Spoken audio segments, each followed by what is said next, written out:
ہیں تو یہ بھی جذبات پیدا ہو جاتے ہیں کہ مدد کب آئے گی، لیکن اصلی بات وہی ہے حاصل کہ اللہ تعالیٰ انسان کمزور ہے، بے بس ہے کی بیچارہ، مدد جو ہے وہ گھبراہٹ اس کا کا وعدہ ہے، اور صبح طلوع ہوگی تو لازماً۔ بالکل لازمن ہو، ہاں جی، اس میں کوئی شک نہیں قریش ہے، صبح تو طلوع ہوگی۔ مولانا صاحب یہ شروع میں جو آئے کے نام 105 نمبر آئے تھے سورۃ مائدہ کی، ذرا آپ کھول کے دیکھ لیتے قرآن کریم میں۔ اچھا، ہاں جی سورہ مائدہ جی جی، سورۃ مائدہ کی 105 نمبر آیت ہے۔ 105۔ جی جی، اچھا، اے لوگو جو ایمان لائے ہو اپنی فکر کرو، کسی دوسرے کی گمراہی سے تمہارا کچھ نہیں بگڑتا اگر تم خود راہ راست پر ہو۔ اللہ کی طرف تم سب کو پلٹ کر جانا ہے، پھر وہ تمہیں بتا دے گا کہ تم کیا کرتے رہے ہو۔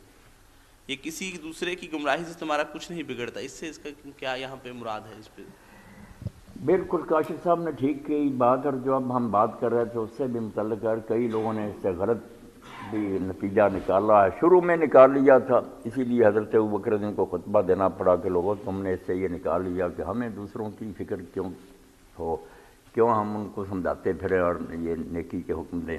اللہ قرآن میں کہتا کہ تم اپنی فکر کرو، دوسرے اگر گمراہ ہیں تو تمہیں ان کی کیا فکر ہے، کوئی تمہارا نہیں بگڑے گا۔ یہ اس وقت بھی لوگ کہنے لگے، حالانکہ سارا یہ مفہوم دین کے خلاف، دین تو بڑا ہوا کہ دوسروں کی بھی فکر کرو۔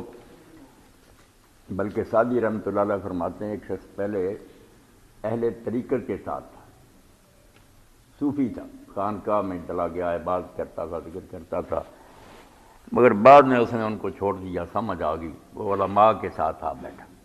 صاحب دل مدرسہ مد خانقاہ، بشکست عہد صحبت اہل طریقہ، اور صوفیوں کا طریقہ تھا، ان سے اس نے معاہدہ ختم کر دیا اور مدرسہ میں آ گیا۔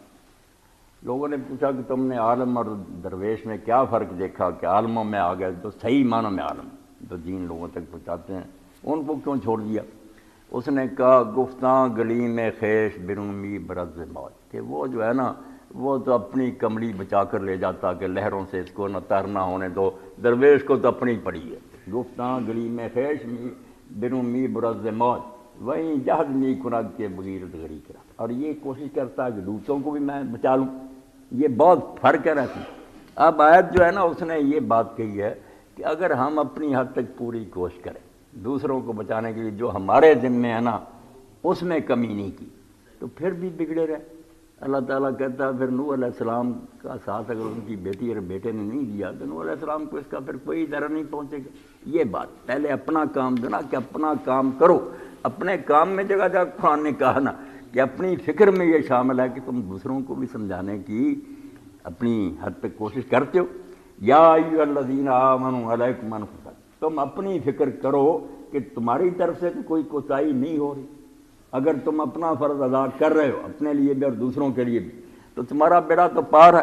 لا یضرکم من ضل اذا اہتدیتم، جب تم سیدھے راستے پر چلتے رہے تو دوسروں نے اگر ہدایت نہیں پائی تو پھر تمہارا کچھ نہیں گرا، ہدایت پر رہے وہی، خود بھی نیک رہے اور لوگوں کو بھی سمجھایا۔ الی اللہ مرجعکم جمیعا، بعد میں تم بھی اور جن کو تم سمجھاتے رہے سب اکٹھے ہو جائیں گے اللہ کی عدالت میں۔ فَيُنَبِّئُكُم بِمَا كُنتُمْ تَعْمَلُونَ، دونوں فریقوں کو اللہ بتا دے گا کیا کر کے ہے، اس کا صلہ ان کو مل جائے گا، جزا و ثواب مل جائے گا۔ مولانا صاحب کئی بزرگ فرماتے ہیں کہ دنیا میں برے زیادہ ہیں، نیکوں کو بھی بروں کے ساتھ ہی عذاب مل جاتا ہے، آخرت میں لڑا لڑا کرتی ہے۔ یہ بالکل ٹھیک بات ہے کہ جب عذاب آتا ہے نا کسی قوم کی اکثریت بگڑی ہوئی اور اللہ پھر فیصلہ کر دے کہ اب اس علاقے کو تباہ کرنا، تو اس میں کچھ نیک لوگ بھی ہوتے ہیں وہ بھی مارے جاتے ہیں، تو لوگ پھر پوچھتے تھے کہ یا رسول اللہ ان کا کیا بنے گا؟ فرمایا یہاں تو سب مارے گئے مگر آگے چھانٹی ہو جائے گی، نیک جو ہیں وہ جنت میں جائیں گے، دوسرے جہنم میں چلے جائیں گے۔ یہاں تو جب عذاب آتا ہے کوئی زلزلہ وغیرہ تو مارے جاتے ہیں، پھر نیکوں بس سارے۔ اللہ تعالیٰ کے لیے تو نیک بندوں کو ہلاکت کے بعد علیحدہ کرنا ہر چیز آسان ہے، ان کو بدلہ دینا وہ تو ہر ایک پر الگ الگ جانتا ہے، جو مر گئے وہ بھی جو آنے والے سب اس کے سامنے ہی ہیں۔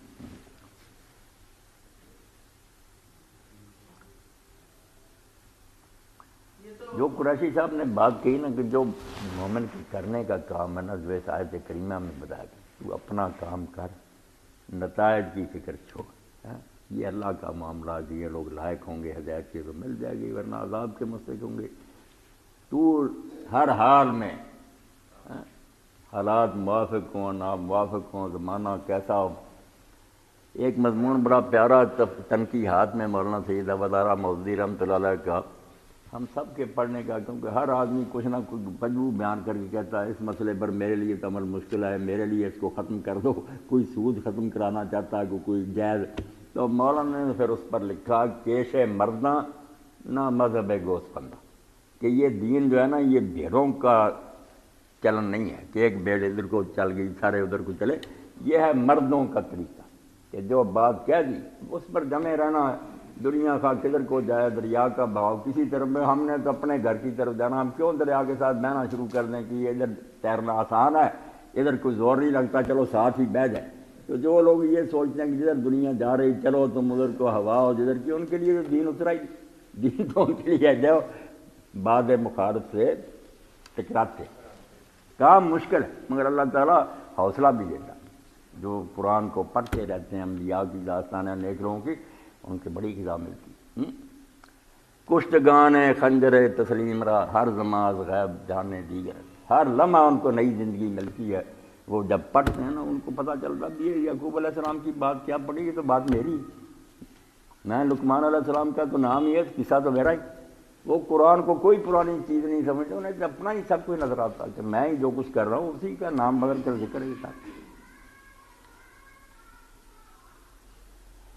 ایک مرتبہ رسالہ ایشیا میں غالباً چھپا تھا. سلطان محمود غزنوی رحمۃ اللہ علیہ ہندوستان پر حملہ اور ہوئے واپس گئے. ایک بیوہ کا بچہ بھی مجاہدین میں شریک تھا. وہ بیوہ آئی، اس نے پوچھا ساتھیوں سے کہ میرے بچے کا کیا بنا. انہوں نے کہا وہ تو مارا گیا.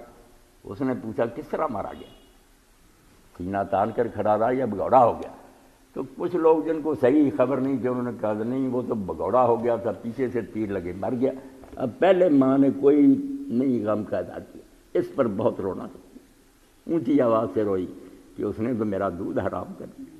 میں نے تو پالا تھا کہ وہ اللہ کے راستے میں جم کر کھڑا رہتا، اگر وہ بھاگنے لگا تھا اور مرا تو پھر تو کوئی بات نہ رہی. یہ بات جب سلطان تک پہنچی ہے لوگوں نے تحقیق کر کے بتا کر وہ جمع رہا اور بالکل سینے پر اس نے زخم کا ہے تو اس نے سجدہ شکر کی. کہنے لگی کوئی بات نہیں، مرنا تو جان ہر ایک نے. اب مجھے خوشی ہو گئی کہ وہ الحمدللہ دین پر قائم رہ کر تو فراغ.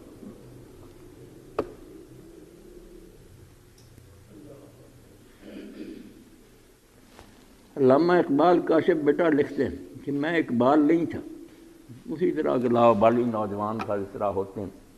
مجھے صرف ایک قصے نے بدل کہ سائل دروازے پر آیا، میں تھا الڑ، میں نے اس مانگنے والے کے منہ پر جا کر زور سے تھپڑ مارا تو چلا گیا. اس کی آنسو گر گئے.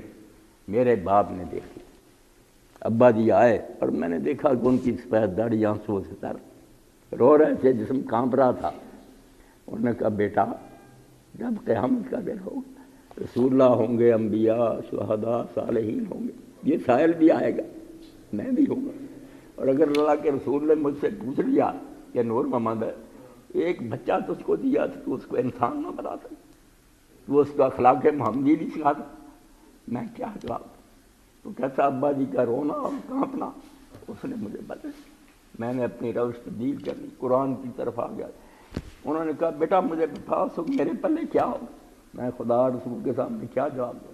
یہ واقعہ نظم میں انہوں نے بیان کیا سرائے خودی میں کہ صرف ابا جی کے نصیحت نے نہ میری کایا پڑ کہ بچہ جب پوچھا جائے گا کہ اس سائل غریب کو نہیں دینا تھا نہ دیتا کیوں تھپڑ مارا. تو واقعہ تو وہی سب کے پاس سامنے آتا مگر وہ نظر عبرت کی ہونی چاہیے، جیسے حدیث پاک میں پڑھ کہ آنکھیں کھول کر دیکھے آدمی کہ اس سے مجھے کیا سبق ملتا. اللہ اکبر.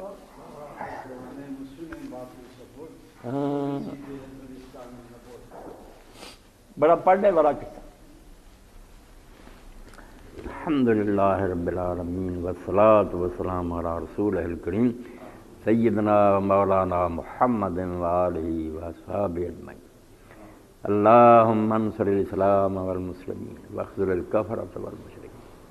اللہم استعملنا بسنت نبیک وتوفنا علی ملتہ واعذنا من مضلات الفتن.